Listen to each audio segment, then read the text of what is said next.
নফল নামাজ কবে হবে, নফল জিকির কবে করব, নফল তাসবিহ কবে পড়ব। রমজানের ফরজ রোজা তাই রাখার কত ছুতো।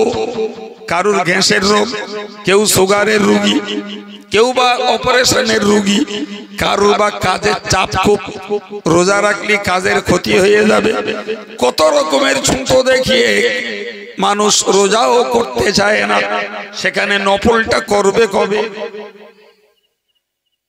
রমজানের রোজা তো কম্পালসারি ডিউটি, মুহররমের রোজা, শবে বরাতের রোজা, ও ভাইরা আমার সওয়ালের রোজা, এগুলো তো এডিশনাল, করলে সওয়াব আছে, না করলে গুনাহ নেই।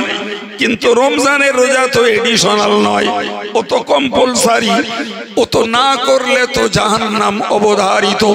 নিছাক যদি কারো আল্লাহ ক্ষমা করে তওবার বিনিময়ে, সেটা তো আল্লাহ স্পেশাল মার্সি, সেটা আল্লাহর খাস ক্ষমা। বলে যারা ফরজ রোজায় ঘাটতি করে, এদের দ্বারাই নফল রোজা হওয়ার আশা করা যায়? যায় না বাবা। যারা ফরজ যাকাত দেয় না হিসাব কষে, এরা নফল দান করবে খুব সহজে ভাবা যায় না। কথা বলছেন না? একটা ছোট্ট কাগজের টুকরা আমরা তুলে দিয়ে শূন্যে দাঁড় করাতে পারি না, পারি কি? আচ্ছা, আপনাদের কি মনে হয়? আমার এইটা আমার নিজেরই ভাবনা লাগে।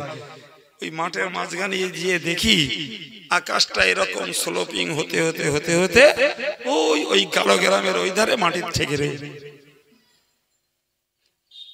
আপনাদের এরকম মনে হয়? হ্যাঁ, কতদূর যাওয়া যায় চলুন দিন দেখি। যে এই পাশে আন্দুল পোতা, এদারে নয় খোর্দ জল সেরে, ওই ওদিকে আর কেরাম আছে, ওসব পার করে করে যাই, দেখি দিন কোন জায়গার মাটিতে গিয়ে আকাশ ঠেকে আছে।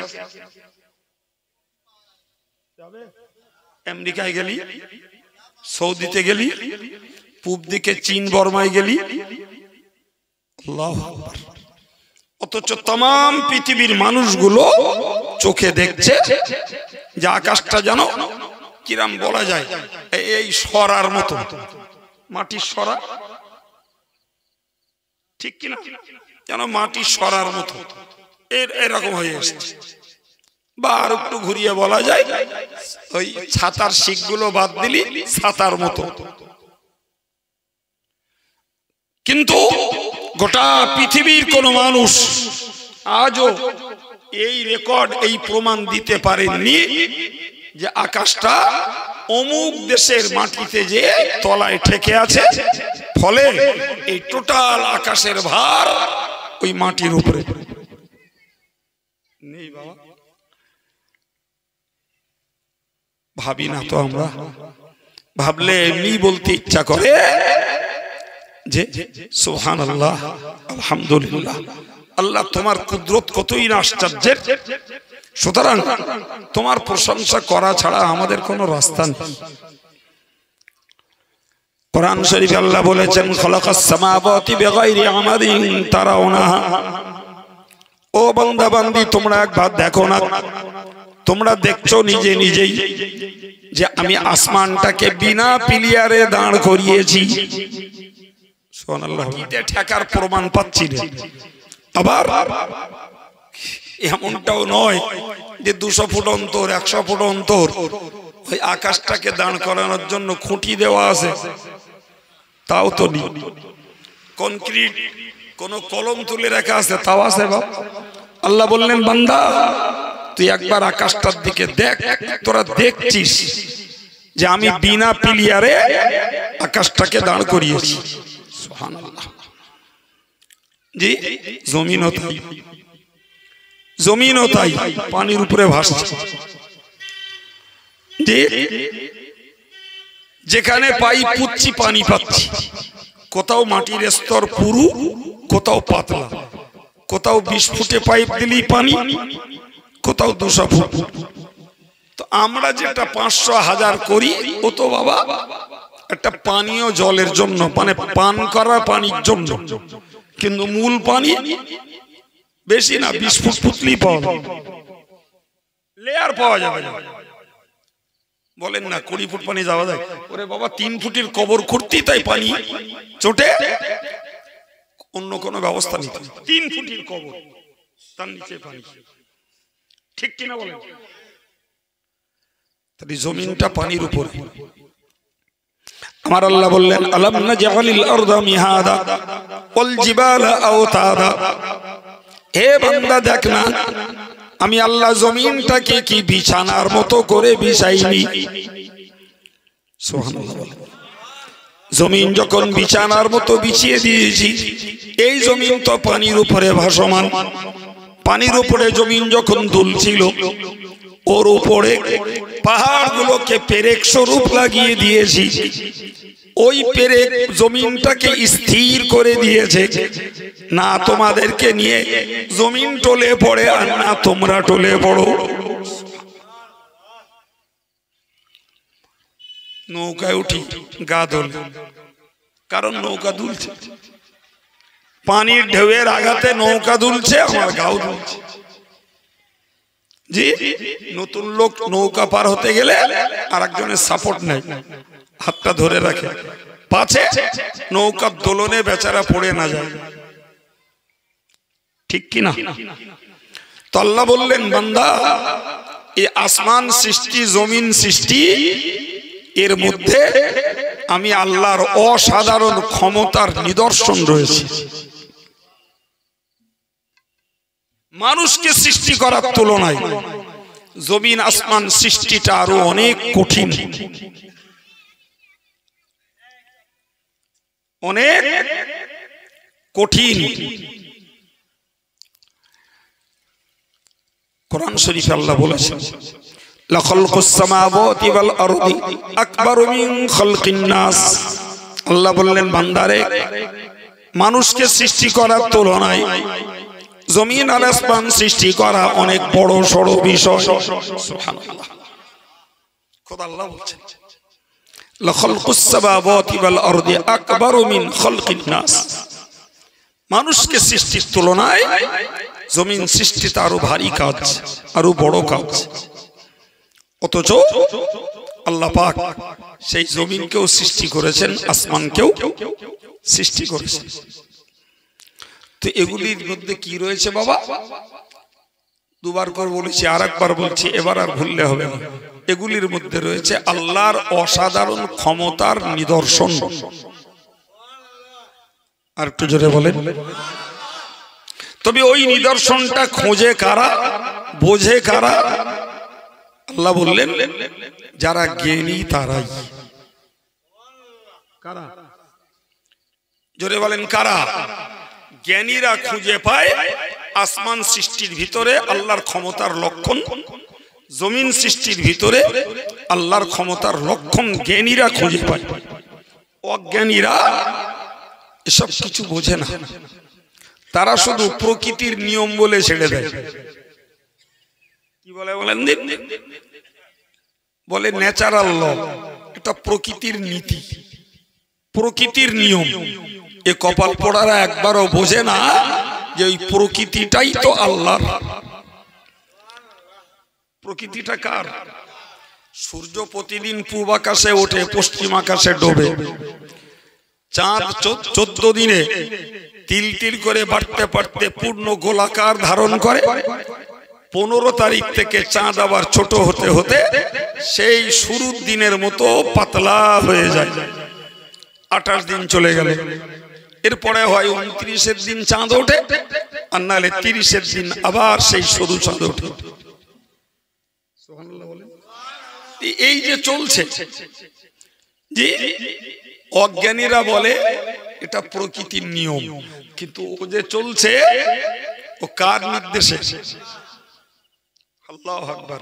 তুই রে বেটা প্রকৃতির নিয়ম বলে ছেড়ে দিলি, তো ওটা বোঝ না, ওরা তো আল্লাহর হুকুমের আজ্ঞাবহ। সূর্য আল্লাহর হুকুম মানে, চন্দ্র আল্লাহর হুকুম মানে। আল্লাহ বলেছেন আশ-শামসু ওয়াল কমারু বিহুসমান। সূর্য চন্দ্র সবাই তার আপন আপন হিসাব মতো কক্ষপথে চলে। জি, এমনকি আল্লাহ বললেন অন্নাজমু ওয়াশ-শাজারু ইয়াসজুদান, ও বান্দা তোরা মনে রাখ ওই গাছপালাগুলি আর আকাশের তারকাগুলি এরাও আল্লাহর হুকুম মান্য করে চলে। জি, প্রকৃতির নিয়মে গাছ বাড়ে না। জি, প্রকৃতির নিয়মে শুধু আকাশে তারকাগুলো ফুটে ওঠে না, প্রকৃতির নিয়মে শুধু জোয়ার আর ভাটা চলে না, প্রকৃতির নিয়মে শুধু সুন্দরবন আর সিলেটের জঙ্গল আর আফ্রিকার আমাজনের জঙ্গল প্রকৃতির নিয়মে বললেই খালাস হওয়া যায় না।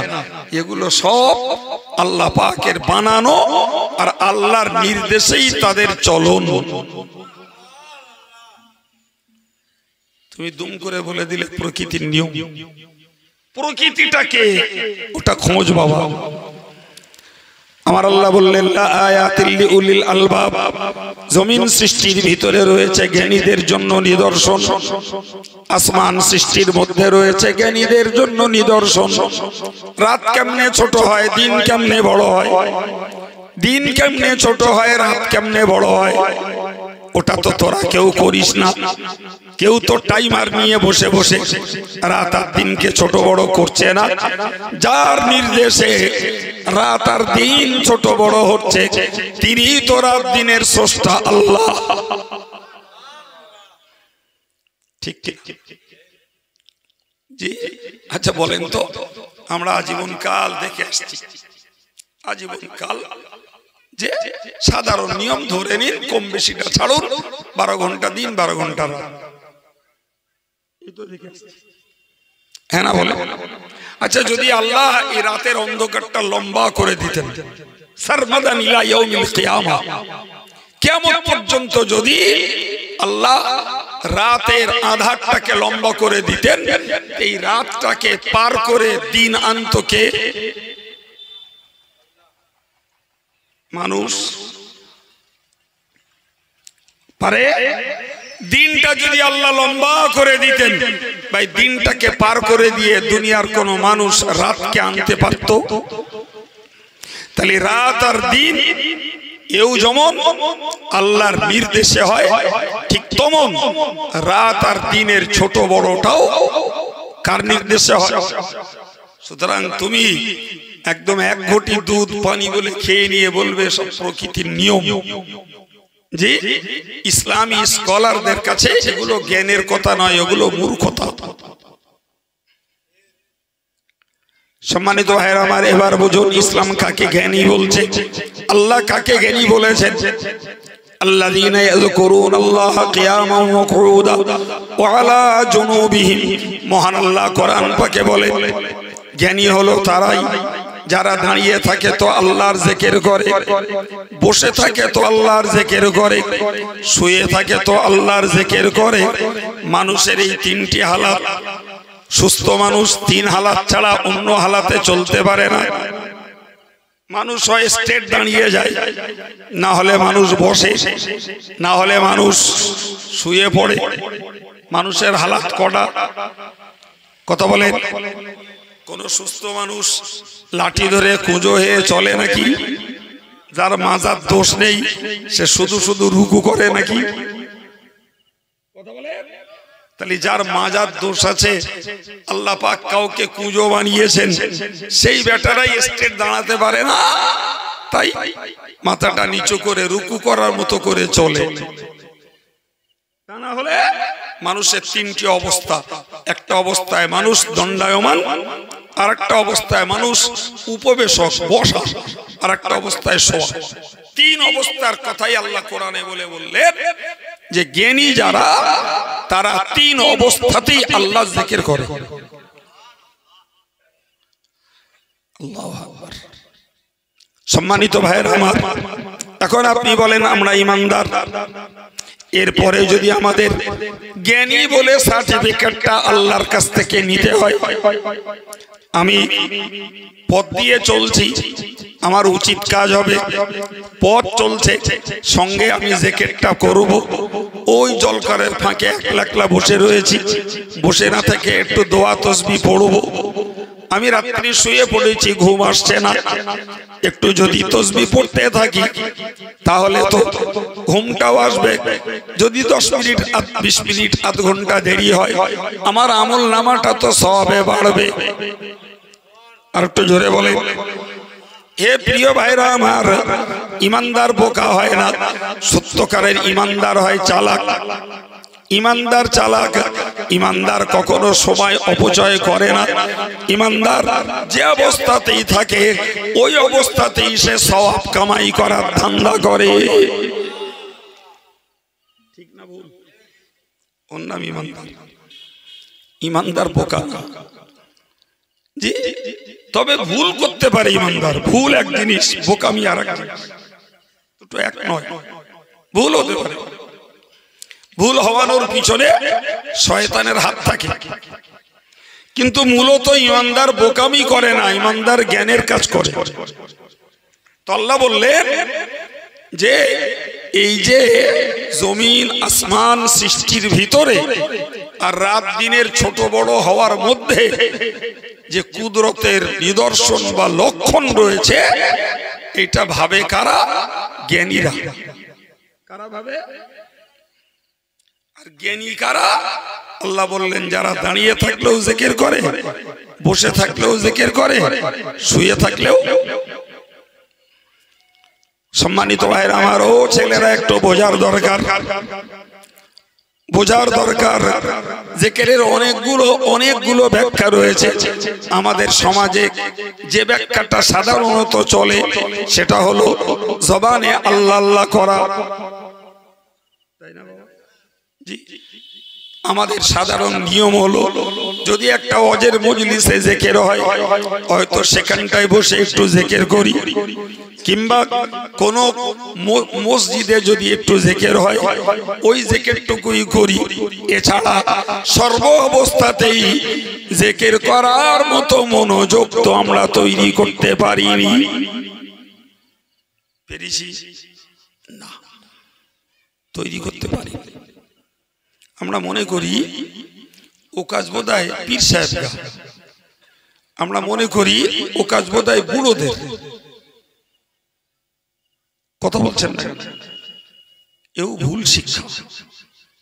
জিকির কোন পীর সাহেবের জন্য স্পেশাল আমল নয়, জিকির বুড়ো মানুষদের জন্য স্পেশাল আমল নয়। জিকির এমন একটা ইবাদত, ওটাকে আল্লাহ ইমানদারের জন্য বরাদ্দ করেছেন। আর একটু জোরে বলেন, কার জন্য? আরেকবার বলেন, কার জন্য? 20 বছরের যুবকটাও ইমানদার, 50 বছরের মাঝ বয়সীটাও ইমানদার, 70 বছরের বৃদ্ধটাও ইমানদার, 17 বছরের যুবতীটাও ইমানদার, কিংবা 45 বছরের মাঝ বয়সীটাও, বুড়িমাটাও ইমানদার, 70 বছরের বুড়িমাটাও ইমানদার।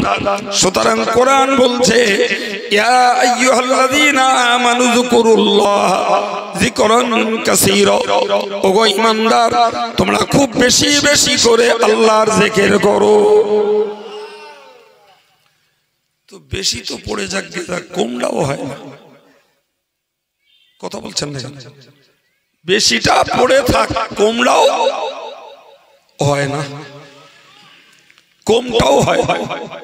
প্রিয় ভাই আমার, একটু বলুন, আল্লাহ বললেন যে জ্ঞানী হলো তারাই যারা দাঁড়িয়ে বসে শুয়ে সর্ব অবস্থাতে কি করে? আল্লাহ।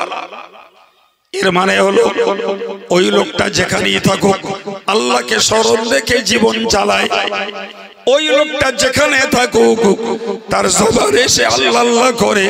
এর জন্য উজু করাও লাগে না, গোসল করাও লাগে না, গায়ে জামা পরাও লাগে না, নামাজের পাটি বিছানোও লাগে না, মসজিদে যাওয়াও লাগে না, ঘরের মধ্যে দরজা দিয়ে এক কোণে বসে থাকাও লাগে না। বরং আপনি দুনিয়ার যেখানে থাকেন আল্লাহর তাসবিহ পড়তে পারেন, যেখানে থাকেন আল্লাহর জিকির করতে পারেন, যেখানেই থাকেন আল্লাহর তাহমিদ তথা আলহামদুলিল্লাহ পড়তে পারেন, যেখানেই থাকেন তাহলিল তথা লা ইলাহা ইলাহা ইল্লাল্লাহ পড়তে পারেন, যেখানেই থাকেন তাকবীর তথা আল্লাহু আকবার বলতে পারেন। সুবহানাল্লাহ। কই ওমন তো হয়নি। এমনকি আমাদের নামাজের মনোবৃত্তি তৈরি হয়েছে, আমরা নামাজ পড়তে যাই তো নামাজের পরে একটু তসবিহ পড়ব, ভাই এই সময়ও আমাদের নেই। একদল তো ফরজ পড়ে হাঁটা দিচ্ছে, জুমার দিনে ফরজের পরে খুব একটা ছেলে লোকজন আর পাওয়া যায় না। ফরজ শেষ আউট, 3 ভাগের 2 ভাগ আউট, 1 ভাগ যদি থাকে তার 99% বুড়ো। এদের আগে থেকে অভ্যাস আছে যে জুমার নামাজের ফরজের পরেও 4 রাকাত আমরা বাদাল জুমা পড়ব, 4 রাকাত আখির জোহর পড়ব, 2 রাকাত সুন্নতুল ওয়াক্ত পড়ব, 2 রাকাত নফল পড়ব, ইমাম সাহেব একটু দোয়া করবে, তারপরে বাড়ি যাবে। জি, এই আদাত এই অভ্যাস মুরব্বিদের হয়ে আছে, সেই বেচারারা বসে থাকে। আর বাকি মডার্ন মুসল্লি যারা, এরা ফরজ পড়া শেষ হু করে বেরিয়ে চলে যাচ্ছে। কথা বলে জিকির কখন হবে, কখন জিকিরটা হচ্ছে জানেন? কোরআন শরীফে আল্লাহ বলেছেন, জি কোরআন শরীফে আল্লাহ বলেছে যে যারা মুনাফিক মার্কা লোক, এরা আল্লাহরে ধোঁকা দেয়। আল্লাহ ধোঁকা দেয় কেমন করে? ইদা কামু ইলাস সালাতি কামু কুসালা, যখন নামাজ পড়তে বেরোয় তখন অলসতার সঙ্গে নামাজ পড়ে, অমনোযোগিতার সঙ্গে নামাজ পড়ে। এটা হলো মুনাফিকদের একটা বাহ্যিক লক্ষণ। আবার বললেন ওয়ালা ইয়াযকুরুনাল্লাহা ইল্লা কলিলা, আর তারা আল্লাহর জিকির করে অত্যন্ত অল্প অল্প। আল্লাহ বলছেন, এবং শুধুই না, আল্লাহ আরো বলেছেন মাঝখানটাই ইউরাউনান নাস, ওরা নামাজ যেটা পড়ে ওটা পড়ে লোক দেখানোর জন্য, লোকের কাছে নামাজি সাজার জন্য। তাহলে যারা নামাজ পড়তে যায় তো গাফলাতি করে, আবার নামাজ পড়ে তো লোককে দেখানোর জন্য করে, নামাজ পড়ে তো জিকির করার মতো অবকাশ নেই। আমার আল্লাহ বললেন এগুলো হলো মুনাফিকদের লক্ষণ। অথচ সেই লোকগুলো নামাজ পড়তে যাচ্ছে, তারা তো ঈমানদার, তারা তো কি ঈমানদার, কিন্তু তাদের কাজগুলোর ব্যাপারে আল্লাহ পর্যালোচনা করে বললেন এরা মুনাফিক। জি, আমার আল্লাহ বলেছেন মুযাবযাবিনা বাইনা যালিক লা ইলাহা ইল্লা ওয়ালা ইলাহা ইল্লা, এরা 2 দলের মাঝখানে, এরা নাও 16 আনা ঈমানদার, নাও 16 আনা মুনাফিক, 2 দলের মাঝখানে। কার কথা বলছি? আমার কথা বললাম। কার কথা? আল্লাহর কথা। সুতরাং মনে রাখা দরকার, বেশি বেশি জিকির করা এটা একজন কামেল ঈমানদারের লক্ষণ, আর জিকির কম কম করা বা মোটে না করা এটা কার লক্ষণ বাবা? সবাই মিলে বলেন। এখন বলেন, এখানে অনেক বয়স্ক মুরব্বী মুসল্লি আছেন, জি প্রত্যেকে নিজেরটা নিজে ভাবি যে আমরা জিকির মোটে করি না কম করি না বেশি করি। 3টে পর্যায়, এক মোটে করি না, আর করিতে একটু একটু করি, আর এক বেশি করি। তা আমরা কোন গ্রুপে? আমি আমারটা, আপনি আপনারটা। নিজে নিজেরটাকে যদি নির্ণয় করি সঠিক জায়গায় পৌঁছাবো। আমি আপনারটা বললে কম বেশি হবে, আপনি আমার ব্যাপারে বললে কম বেশি হবে, ঠিক কিনা বলেন? কিন্তু নিজে যদি নিজেরটা মূল্যায়ন করি আর আল্লাহর যেটা দাবি তার সঙ্গে যদি মেলাই, আল্লাহর দাবি কি বলেন? বলেন। আল্লাহর দাবি হলো জিকির বেশি করা। আল্লাহর দাবি কি? জিকির বেশি কর। কারণ আমি কোনটা করছি সেটা আমারটা আমি ভালো বুঝতে পারবো। তো আল্লাহ পাকের বক্তব্য হলো যে জ্ঞানী ওরাই যারা আল্লাহর জিকির করে। ভাই বেদনার তো কথা, জি এই 5 ওয়াক্ত নামাজ পড়ে শরীয়তের একটা নির্দেশ আছে, হাদিস শরীফে উল্লেখিত রয়েছে। রাসূল বলেছেন মান সাব্বাহা সালাসান ওয়া সালাসিন ওয়া মান হাম্মাদা সালাসান ওয়া সালাসিন ওয়া মান কাব্বারা সালাসান ওয়া সালাসিন ওয়া তামামু মিয়াতি লা ইলাহা ইল্লাল্লাহ আও কামা ক্বালা আলাইহিস সালাম। প্রিয় নবী বললেন যে লোকটা 5 ওয়াক্ত নামাজ পড়ে 33 বার পড়ে সুবহানাল্লাহ সুবহানাল্লাহ, 33 বার পড়ে আলহামদুলিল্লাহ, 33 বার পড়ে লা ইলাহা, 33 বার পড়ে আল্লাহু আকবার, একবার পড়ে লা ইলাহা ইল্লাল্লাহ, চারটে মিলে 100।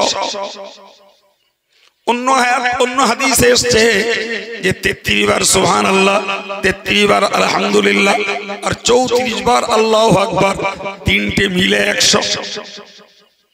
হুজুর বলেছেন যারা এই তাসবিহগুলো 5 ওয়াক্ত নামাজ পড়ে পাঠ করে, আমার আল্লাহ পাকের নবী বলেন ওই লোকটার যদি গুনার পরিমাণ হয় সমুদ্রের গেজার পরিমাণ, আল্লাহ পাক তার সেই গুনাহকেও maaf করে দেবেন। সেই গুনাহকেও আল্লাহ maaf করে দেবেন যদি গুনার পরিমাণ হয় সমুদ্রের গেজা পরিমাণ। তো আমরা যদি কিচ্ছু না করে এই হাদিসটাও আমল করতাম, তাও বলা যেত যে আমরা একটা লাভজনক হাদিস কাজে লাগাচ্ছি। কথা বলেন কই? সেটাও আপনারা দেখেছেন? সেটাও মুসল্লিদের মধ্যে খুব একটা দেখা যায় বাপ, যায় না। হয়তো ফরজের পরে সুন্নত নফল গুলো পড়ছে, তা পড়া শেষ হাত তুলে চলে যাবে। তাসবিহ কই? তাসবিহটা কই? ও ভাইরা আমার, আমার আল্লাহ আমার নবীকে বললেন উযকুর রাব্বাকা কাসীরা ওয়াসাব্বিহ বিল আশিয়্যি ওয়াল ইবকার। আমার আল্লাহ নবীকে বলেছিলেন ও নবী তুমি বেশি করে আল্লাহর জিকির করো এবং সকাল সন্ধ্যাতে তুমি বেশি বেশি করে আল্লাহর নামে তাসবিহ পড়ো। খোদ আল্লাহ তার নবীকে বলছেন জিকির বেশি করতে। তাহলে আমরা আর বাদ যাই বাপ? নবীরই আল্লাহ বলছেন তুমি জিকির বেশি করো, পরেই আল্লাহ বলেছেন হে ঈমানদার তোমরা জিকির বেশি করো। নবীকে আল্লাহ বলেছেন সকাল সন্ধ্যায় তাসবিহ পড়ো, আমাদেরকে বলেছেন ওয়াসাব্বিহু বুকরাতাও ওয়া আসীলা, সকাল সন্ধ্যাতে ওই আল্লাহর নামে তাসবিহ পাঠ করো। কোন মুফাসসির বলেছেন এই সকাল সন্ধ্যা বলার অর্থ হলো সকাল থেকে সন্ধ্যা, সন্ধ্যা থেকে সকাল, সকাল থেকে সন্ধ্যা। তার মানে তোমার জীবনের প্রত্যেকটা মুহূর্ত তুমি আল্লাহর তাসবিহ পড়ার চেষ্টা করো। আর যদি মোটে না পারো তাহলে অন্তত ফজরের ফরজ নামাজের পর আর মাগরিবের নামাজের পর তোমরা একটু তাসবিহ পড়ো। আমাদের পীর ওলিরা এটা আমাদেরকে শিখিয়েছেন, তোমরা তরিকতের সবকগুলো আমল করো। মাগরিবের নামাজের পরে, ফজরের নামাজের পরে, এশার নামাজের পরে খাস করে দরুদ শরীফ পড়ো। ভাই এই যে জিকির, তাসবিহ, দোয়া, কালাম, দরুদ, ভাই এগুলো করে যারা, আমার আল্লাহ তাদের কি বলেছেন একটু তাড়াতাড়ি বলেন।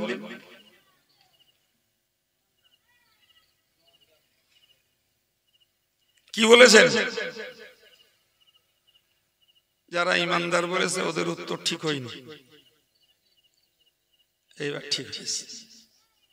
জোরে বলেন কি বলেছেন? তাহলে জিকির শূন্য মানুষ আল্লাহর কাছে জ্ঞানী নয়, তাসবিহ শূন্য মানুষ আল্লাহর কাছে জ্ঞানী নয়। ভাই এবার বলুন আপনারা, দুনিয়া জ্ঞানী বলছে কাদের?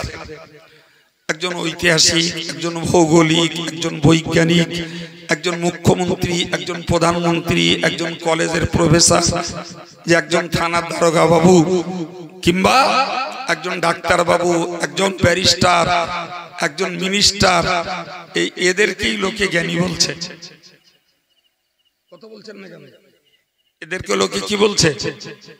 জ্ঞানী বলছে। এখন ধরে নেওয়া যাক এই শ্রেণীর মানুষ যারা, এদের মধ্যে জিকিরও নেই, তাসবিহও নেই, তেলাওয়াতও নেই, ভাই এরা কোরআন হাদিসের যে ভালো কথা শোনে সেগুলো এরা কাজেও লাগায় না। 60 বছরের দুনিয়ায় লোকে এদের জ্ঞানী বললেও আল্লাহর কাছে এরা কি? আল্লাহর কাছে এরা কি? মূর্খ, জি, বা অজ্ঞানী, তাই না? আর যারা ঐতিহাসিক না, ভৌগোলিক না, বৈজ্ঞানিক না, ইংরেজি জানে না, যারা ডাক্তার না, প্রফেসর না, মাস্টার মশাই না, মুখ্যমন্ত্রী না, প্রধানমন্ত্রী না, জি, এরা এই কোরআন হাদিসের আলোচনা শুনে এরা নামাজ কালাম পড়ে, নামাজের পরে তাসবিহ পড়ে, সকাল সন্ধ্যায় জিকির করে, কোরআন তেলাওয়াত করে, অন্যান্য দোয়া কালাম পড়ে, আল্লাহ বললেন এরাই জ্ঞানী।